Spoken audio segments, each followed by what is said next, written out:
பாங்கு சொல்லக்கூடிய சத்தம் கேட்குது, அதை விட வீட்டில் டிவியினுடைய சத்தம் அதிகமாக இருக்குது.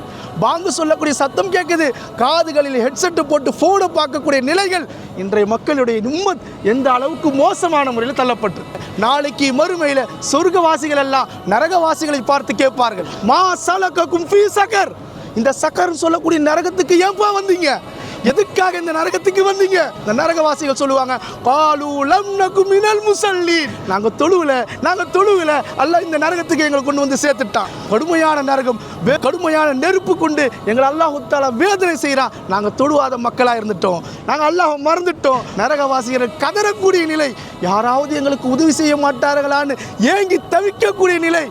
தொழுவாதவர்களுக்காக தயார் செய்யப்பட்ட நரகம் சக்கர் என்று சொல்லக்கூடிய நரகம், தொழுவாத மக்களுக்காக. தொழுகையில அந்த மக்கள் எல்லாம் கொண்டு போய் அந்த நரகத்தில் தள்ளுங்க நல்லா சொல்லிட்டான். தரவென்று இழுத்து கொண்டு போய் அல்லாஹ் தஆலா நரகத்தில் தள்ளுவான். யாரும் உதவி செய்ய மாட்டாங்க. கண்ணியமான ஹாஜிகளே, அல்லாஹ் தஆலா இந்த ரஹமத்திற்குரிய இடத்திற்கு வரக்கூடிய தௌஃபீக்கை நமக்கு கொடுத்திருக்கிறான். அல்லாஹ்வுடைய ரஹமத்துக்களையும் அல்லாஹ்வுடைய மகஃபிரத்தையும் அடையக்கூடிய நசீபை அல்லாஹ் தஆலா உங்களுக்கும் எனக்கும் உலகத்தில் வாழக்கூடிய எல்லா முஸ்லிமான முஃமினான எல்லா மக்களுக்கும் அல்லாஹ் நசீபாக்கி தருவானாக.